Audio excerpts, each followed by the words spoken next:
In Ohio, Curtis finds himself standing in the rain, staring at the massive clouds above.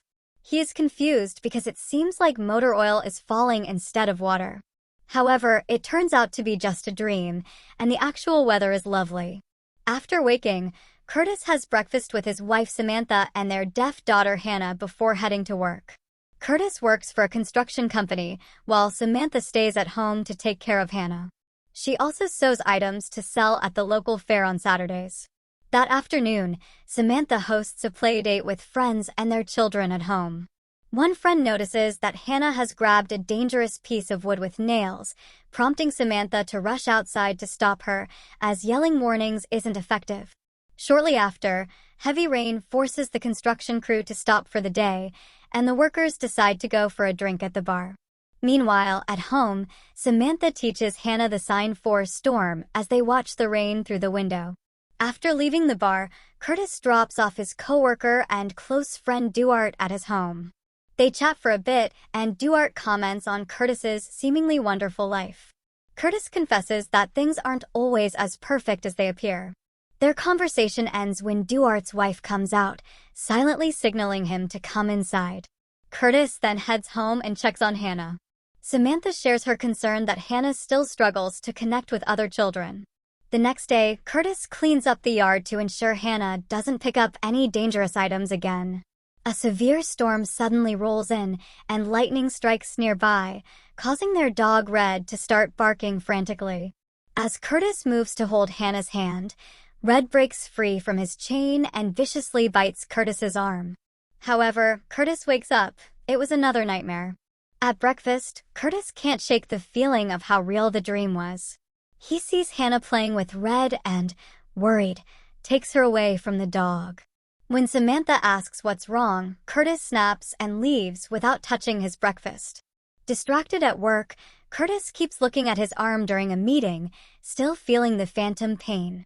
The boss, Jim, is frustrated about the delay from the rain and demands they catch up. On the way to the site, Curtis asks Duarte to help grab some extra supplies. Later, Curtis takes a break and notices a swarm of blackbirds flying in strange patterns in the sky. He asks Duarte if he finds it odd, but Duarte hasn't noticed anything unusual. Due to the extra hours spent catching up on work, Curtis arrives late and muddy to Hannah's parent-teacher conference. They learn more about essential sign language for their children, which Curtis needs to practice more. Because he doesn't spend as much time with Hannah as Samantha does, he's not familiar with enough signs yet. Later, it begins to rain again, and Curtis hurriedly gets into the car with his daughter. The heavy rain hampers visibility, leading them to crash. Curtis's head starts bleeding, but Hannah is unharmed. Suddenly, men appear outside the car, break the windows, restrain Curtis, and abduct Hannah. Curtis wakes up screaming, realizing it was yet another nightmare. He goes downstairs, looking quite unwell. Samantha notices and is concerned, but Curtis reassures her it's just a cold and urges her to go to the fair with Hannah. While Samantha sells her goods and argues with customers over prices, Curtis uses the extra supplies he had obtained from work to build a fence around the doghouse, locking Red inside and apologizing to him. He intends to clean up the trash, but gets distracted by a door leading to a storm shelter. Curtis searches for the key in an old jar, unlocks the door, and descends to ponder a new idea. In the evening, Samantha adds the money she earned at the fair to their vacation savings. She asks Curtis why Red is now kept outside, but he gives a vague response. Samantha probes further, but Curtis ignores her to listen to the news about a gas leak affecting a small family, which heightens his paranoia. The next day, Curtis finds Hannah watching the storm through the window. When he approaches, he is startled by a man standing outside, staring at them. Curtis immediately takes Hannah into his arms and hides as the man tries to open the door. Suddenly, the building begins shaking, and objects in the living room start levitating, making it hard for Curtis to breathe. Everything crashes down, and Curtis wakes up from another nightmare, only to discover he has wet the bed. When Samantha enters, he hides the evidence with the blankets. Curtis asks for the doctor's number, and though Samantha tries to check on him out of concern, he snaps at her to prevent her from seeing the wet sheets. He quickly apologizes for his outburst, blaming it on feeling unwell, and insists she should go to church while he takes care of Hannah. After Samantha leaves, Curtis changes the sheets and cleans up. He then takes Hannah to the library, where he distracts her with a children's book while researching mental illness. On their way back, they stop at a grocery store to buy a large amount of canned food, causing them to be late for lunch with Hannah's family, who criticize him for missing church. In the afternoon, Curtis begins cleaning the storm shelter and stores all the canned food inside, preparing for an emergency. He spends time reading the library books there. Later, Curtis finally consults a doctor, explaining that he has been struggling with sleep for the past 4 days. Initially, the doctor doesn't think Curtis's condition is serious, so Curtis confides about his nightmares, admitting he wet the bed and still felt the dog bite's pain. The doctor agrees to prescribe him medicine for a few days and recommends consulting a psychiatrist in Columbus. Meanwhile, Samantha visits the insurance agency to inquire about an operation to restore Hannah's hearing. Fortunately, her request is approved, and all expenses will be covered due to the excellent policy provided by Curtis's job. Simultaneously, Curtis goes to the pharmacy for his medication and is pleasantly surprised by the minimal cost, thanks to his insurance. That evening, the family enjoys a wonderful dinner to celebrate the good news, but Curtis doesn't mention his medication. As they prepare for bed, Samantha begins planning a vacation since their financial worries have eased. Curtis discreetly takes his medication in the bathroom. The next morning, Curtis wakes up feeling well-rested, and Samantha notices he looks healthier. However, at work, Curtis discusses with Duarte the right amount of food for a shelter. Suddenly, Curtis hears thunder in a clear sky. Duarte doesn't hear anything, causing Curtis to panic and vomit in a bin. Overwhelmed by a panic attack, Curtis leaves work, struggles to breathe while driving, and stops the car to regain control. Once calm, he notices a store selling containers and buys one to expand his shelter. Later, Curtis visits his mother, who behaves awkwardly due to heavy medication. She had developed paranoid schizophrenia at Curtis's current age, and he fears he might be experiencing the same. Curtis tries to ask her about those stressful years, but she doesn't remember much. Curtis then calls his doctor to explain he can't drive to Columbus for a psychiatrist and asks for an alternative. That night, Curtis calculates the cost to transform the shelter into a full bunker. The next morning, he takes out a home improvement loan from the bank without informing Samantha, disregarding his agent's warnings. Later at work, Curtis asks Duarte for help in borrowing some equipment to build his bunker. Although it's against the rules, Duarte agrees to assist and expresses concern for Curtis, who assures him he's fine. After work, Curtis visits a local counselor, sharing all his theories from his research. The counselor explains that while she can't diagnose or prescribe medication, they can talk through his crisis to offer guidance. He begins discussing his mother, who abandoned the family one day, leaving his father to raise him and his brother. Later, she was found eating trash from a dumpster and was placed in a state hospital. Curtis also starts opening up about his troubling dreams. That evening, the family attends another school meeting. On their way back, Curtis stops the car, seeing flashes of lightning in the sky. However, his family remains asleep, and no other drivers react, heightening his anxiety about his mental health. On Saturday, while Samantha and Hannah are at the fair, Curtis and Duarte work on the shelter. When Samantha arrives and sees the construction, she freaks out, leading to a heated argument. Samantha's anger intensifies when she learns that Curtis took out a loan, and she demands an explanation for his recent strange behavior, including locking up their dog, Red. Curtis dismisses her concerns, saying there's nothing to explain, and leaves to check on Hannah, leaving Samantha in a breakdown. That night, Curtis takes more medication than prescribed.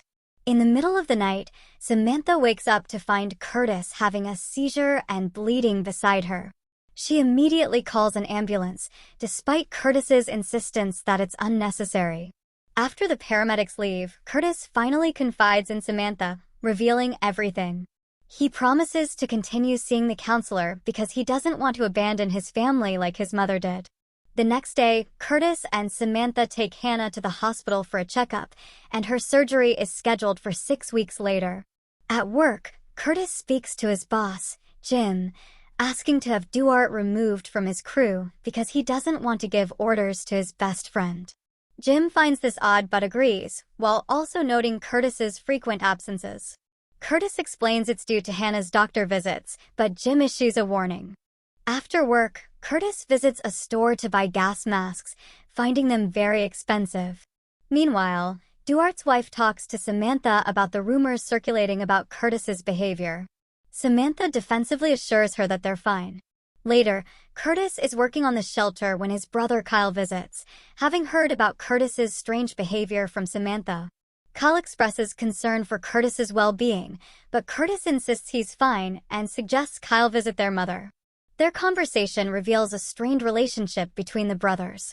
Before Kyle leaves, Curtis remembers Kyle was looking for a dog and asks him to take Red.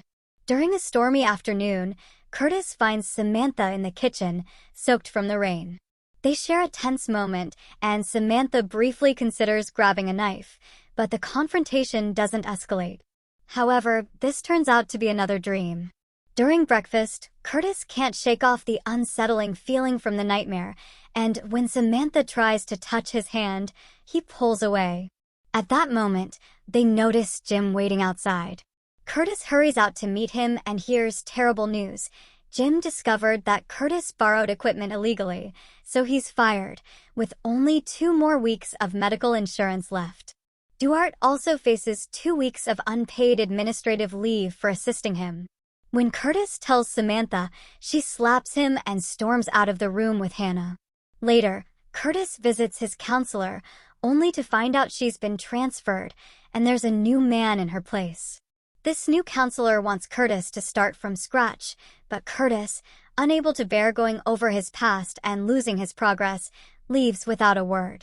He returns to the shelter and continues working on it. Meanwhile, Samantha continues sewing for the neighbors to make extra money, but it's insufficient, forcing her to dip into their vacation savings. That evening, Samantha talks to Curtis, who explains his flinching was due to a dream and holds her hand to show he's trying to cope. Samantha announces they're canceling the beach trip and will use his final paycheck to cover 2 months of bills. Hannah's surgery will be postponed, and both need to focus on finding jobs. Samantha is willing to work on their relationship, but insists Curtis see a real psychiatrist. She also wants him to attend a school dinner over the weekend to address his isolation. On the night of the event, Curtis is confronted by Duarte, who blames him for his job suspension. Curtis tries to suggest discussing it privately later, but Duarte continues, expressing anger over being cut off despite their friendship. Duarte even shoves and punches Curtis, who retaliates by kicking him back. Snapping, Curtis yells and throws a table to the floor, declaring a devastating storm is coming and nobody is prepared. He then has a breakdown, and Samantha seizes the opportunity to take him home. Sometime later, Curtis sees Hannah in the middle of the road and rushes to pick her up. A flock of birds suddenly appears, flying in strange patterns before heading towards Curtis. He shields Hannah as the birds fly past, then form another odd pattern before dropping dead to the ground. Terrified, Curtis runs into the house as a siren blares. Waking up, he realizes the siren is real. It's raining heavily, so Curtis takes his family and they hide in the shelter. After locking the door, he has them put on oxygen masks just in case. They fall asleep waiting for the storm to pass. A few hours later, Curtis wakes up and checks the door but still senses the storm outside and goes back to sleep. In the morning, Samantha wakes him, urging him to open the door, insisting the storm is over. Curtis disagrees, claiming he can still hear it and makes Samantha touch the door to feel it. However, Samantha neither hears nor feels anything. Panicking, Curtis steps back and refuses to open the door, offering the key to his wife. Samantha refuses to take it, insisting that he must confront his fears himself. Determined to do right by his family, Curtis musters the courage to open the door and discovers a beautiful sunny day. The neighbors are fine and cleaning up debris left by the storm. Sometime later, Samantha finally takes Curtis to see a psychiatrist. The doctor prescribes more medication and recommends Curtis take a break from the shelter. He advises the family to take a few days off to rest and prepare because Curtis will need to go to a specialized facility for recovery, meaning he won't see his family for a while. The next day, the family is at the beach. Curtis and Hannah are building a sandcastle when Hannah suddenly signs the word storm, pointing at the sea. Samantha comes over and discovers it's raining oil. At that moment, the whole family witnesses a massive dark storm brewing in the distance. Curtis turns to Samantha, who nods, confirming she can see it too.